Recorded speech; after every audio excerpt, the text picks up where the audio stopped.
সত্যি এটা একটা শিক্ষাঙ্গনের পরিবেশ। শিক্ষাঙ্গনে কি হয় খবর রাখেন মমতা বন্দ্যোপাধ্যায়। শুধুমাত্র বছর বছর বাণিজ্য সম্মেলনে কোটি কোটি টাকা ধ্বংস করা নাকি আসলে এই ধরনের সম্মেলনগুলো থেকে এই ধরনের বক্তব্য রেখে আসলে রাজ্যের ইমেজটাকে কোথাও ধোয়ার চেষ্টা, ধোয়া মোছা কাচার চেষ্টা। ভাবতে পারেন যে এই রাজ্যে সরস্বতী পুজো দেবী আরাধনা করতে হয় পুলিশের পাহারায়, নামাতে হয় র্যাফ, রিপাবলিক বাংলার খবর করতে হরিণঘাটা স্কুলে পুজো হয়েছিল। আর আজ তিথি পেরিয়ে যাওয়ার দুদিন পর সরস্বতী পুজো হলো কোচবিহারের পিকনি ধারার এপি স্কুলে। ভাবুন, শুনুন, জানার চেষ্টা করুন যে কি চলছে রাজ্যে। ওই যে বললাম, একদিন বাণিজ্য সম্মেলন, ৩৬৪ দিন তোষণ সম্মেলন। প্রতি বছর যে স্কুলে সরস্বতী পুজো হয়ে আসছে, দীর্ঘ ৬২ বছর ধরে যে স্কুলে সরস্বতী পুজো হয়ে আসছে, সেই স্কুলে সরস্বতী পুজো বন্ধ করে দিলেন তার প্রধান শিক্ষক শাহজামাল। নতুন স্কুলে চাকরি পেয়ে এসেছেন। এই স্কুলের দায়িত্ব নেওয়ার পর থেকেই তিনি এসে বললেন যে সরস্বতী পুজো করা যাবে না। সেখানকার স্থানীয় বাসিন্দা থেকে শুরু করে অভিভাবকরা জানতে পারলেন যে এবছর নাকি সরস্বতী পুজো বন্ধ করে দিয়েছেন প্রধান শিক্ষক শাহজামাল হোসেন। স্কুলে নাকি ফান্ড নেই। যখন সবাই চেপে ধরলো, তার উত্তর হচ্ছে স্কুলে নাকি ফান্ড নেই। জানাচ্ছেন কবে? নাকি পুজোর দিন। আরে দুদিন আগে জানাতে পারতেন। অভিভাবকরা বলছেন দুদিন আগে জানালে আমরা চাঁদা দিতাম, চাঁদা দিয়ে পুজো করতাম। কিন্তু ৬২ বছর ধরে যে স্কুলে পুজো হয়ে আসছে, সেই স্কুলের প্রধান শিক্ষক 1 বছর ট্রান্সফার হয়ে এসে রাতারাতি বলে দিলেন ফান্ড নেই, তাই পুজো হবে না। তাও পুজোর দিন সকালে জানতে পারছি আমরা। আগের দিন পর্যন্ত চুপ ছিল। এরপর গতকাল স্কুলের অভিভাবকরা বিক্ষোভ দেখান। আর তারপর আজ তিথি পেরিয়ে যাওয়ার পর পুজো হলো। পুজো হলো কারণ সত্যি সত্যি এই তোষণের সম্মেলন করে বেশি দিন পর্যন্ত এই রাজ্যের মানুষকে বোকা বানিয়ে রাখা তো যাবে না। কারণ এই দেশটা তো বাংলাদেশ নয়, এটা তো ভারত। তাই তোষণ সম্মেলন ৩৬৪ দিন চলতে পারে, কিন্তু একদিন যেরকম বাণিজ্য সম্মেলন হয়, ঠিক সেরকম একদিনই প্রতিবাদ সম্মেলন হয়। আর তখন তিথি পেরিয়ে গেলেও সরস্বতী পুজো হয়। নজির তৈরি করলো কোচবিহারের স্কুল। গতকাল ছবি কি ছিল আর আজ কি দাবি করেছিলেন, আজ আর কি ঠিক কি দাবি করেছিলেন স্থানীয় বাসিন্দারা সেই সময় দেখুন একবার। ভিডিও করতে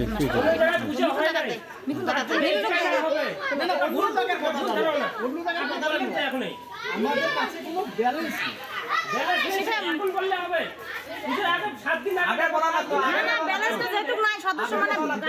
না না না, ভেতরে যাওয়ার দরকার নাই। কিসের জন্য বন্ধ হলো? ওইভাবে কথা না না না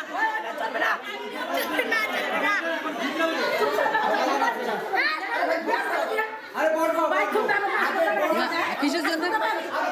কিসের জন্য? মাথার সাথে মাথাবে।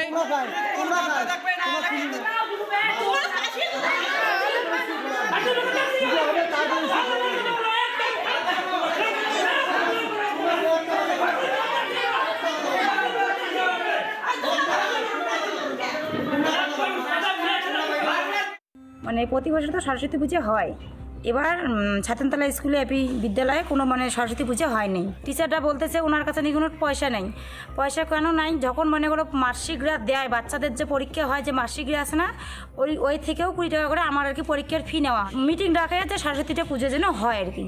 আমরা কোনো মানে মিটিং টিটিং ডাকাডাকি করে নাই, ডাইরেক্ট বলতেছে কি আমার কাছে কোনো পয়সা নেই, আমরা সরস্বতী পুজো করতে পাবো না।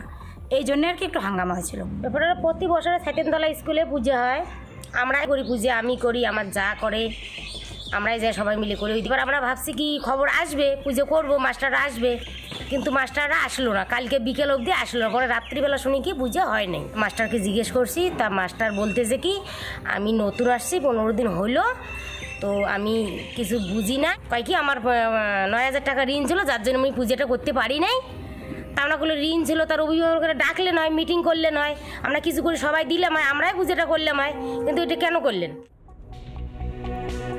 গতকাল প্রধান শিক্ষক শাহজামাল হোসেন বলেন যে স্কুলে ফান্ড নেই। আর আজ বিক্ষোভ হওয়ার সঙ্গে সঙ্গে সুর বদল, সঙ্গে সঙ্গে সুর বদলে গেল, পাল্টে গেল, পাল্টি খেয়ে গেলেন। আমরা বলি ঠেলার নাম বাবাজি, সেই ছবি দেখতে পেলাম।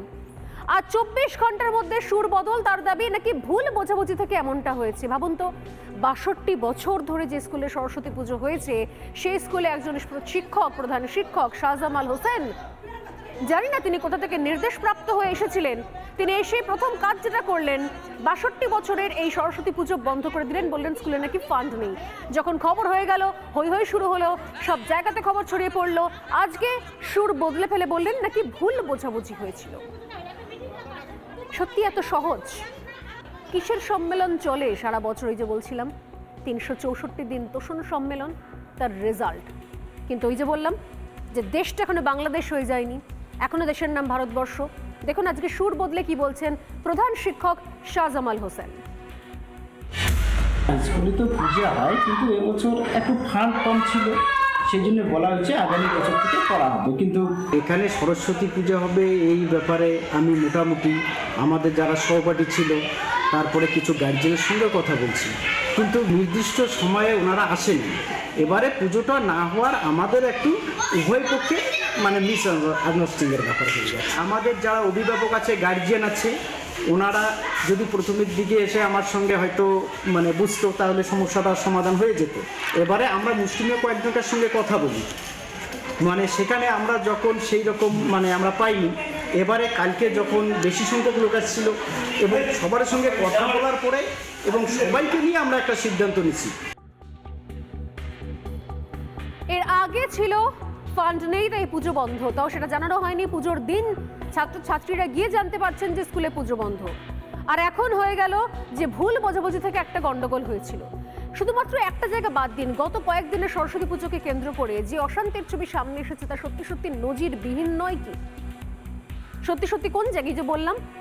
এরপর লক্ষ্মীর ভান্ডার, সরস্বতী শ্রী হলে অবাক হবেন না, কারণ এখানে এরাজ্যে লক্ষ্মী সরস্বতী শুধুমাত্র প্রকল্পে থাকে। বাস্তবে তার আরাধনা করতে গেলে, পুজো দিতে গেলে তখন কোর্টের চক্কর কাটতে হয় বা বাধার সম্মুখীন হতে হয়। এটাই হচ্ছে আমাদের রাজ্যের বাস্তব ছবি। আর সেই রাজ্যে সম্মেলনে গিয়ে শুনতে হয়, বাণিজ্য সম্মেলনে গিয়ে শুনতে হয় যে নারীর ক্ষমতায়নে রাজ্য নাকি 1 নম্বর। শুধু বিগত দিনে এবছরের কয়েকটা পরপর পরিসংখ্যান দিয়ে যেগুলো খবরে এসেছে, আমি জানি না যে খবরে না আসা বিভিন্ন জেলাতে ধরনের পুজো বন্ধের সংখ্যা ঠিক কতটা। প্রথম শুরু করবো নিঃসন্দেহে যোগেশচন্দ্র দিয়ে। যোগেশচন্দ্র কলেজ, সেখানে পুজোর বাধার খবর আসে, পুজো বন্ধের চেষ্টা আসে। হুমকিতে অভিযুক্ত সাব্বির আলী এখনো পর্যন্ত অ্যারেস্ট হয়নি, গ্রেপ্তার হয়নি। পরে আদালতের নির্দেশে পুলিশ প্রহরায় হয় পুজো। হরিণঘাটা স্কুল, সেখানে পুজো করতে বাধা প্রধান শিক্ষককে। প্রধান শিক্ষক চেয়েছিলেন পুজো করতে, কিন্তু পুজো করতে দেওয়া হয় না, কারণ সেখানে কবরস্থান রয়েছে বা মাজার রয়েছে, তার সঙ্গে মাজার রয়েছে, তাতে শান্তি বিঘ্নিত হবে বলে পুজোয় বাধা দেওয়া হয়। পরে রিপাবলিকের খবরের জেরে পুজো হয়। এরপর চিত্তরঞ্জন কলেজ, পুজোর টাকা আটকে কাঠগড়ায় বিবেক গুপ্তা। পরে পুজোর আয়োজন পড়ুয়াদের, এবং শুধু তাই নয়, বিবেক গুপ্তাকে সেখান থেকে সরানো হয়। এরপর ডাবগ্রামে মণ্ডপ থেকে উধাও হয়ে যায় দেবীর মূর্তি পুজোর ঠিক আগের দিন রাতে, খুঁজে পাওয়া যায় না, পুজো বন্ধ হয়ে যায়। এরপর দিনহাটা স্কুলে পুজোর দিন পুজো হয় না, কারণ ফান্ড নেই বলে দাবি প্রধান শিক্ষক শাহজামালের। রিপাবলিকের খবরের 2 দিন পর পুজো হয়। এছাড়া নদিয়ার চোপড়ার খবর তো রয়েছে, যে খবর ইতিমধ্যেই মানুষের কাছে পৌঁছে গেছে এবং আতঙ্কের জায়গা তৈরি করেছে, যেখানে পুজোর আগের দিন মূর্তি দ্বিধাবিভক্ত অবস্থায় পাওয়া যায়। এই হচ্ছে অবস্থা। নানা ধরনের কন্টেন্ট দেখার জন্য লাইক করুন, শেয়ার করুন আমাদের ফেসবুক পেজ, সাবস্ক্রাইব করুন আমাদের ইউটিউব চ্যানেল। পাশাপাশি অন্যান্য ব্রেকিং নিউজের জন্য অবশ্যই চোখ রাখুন রিপাবলিক বাংলায়।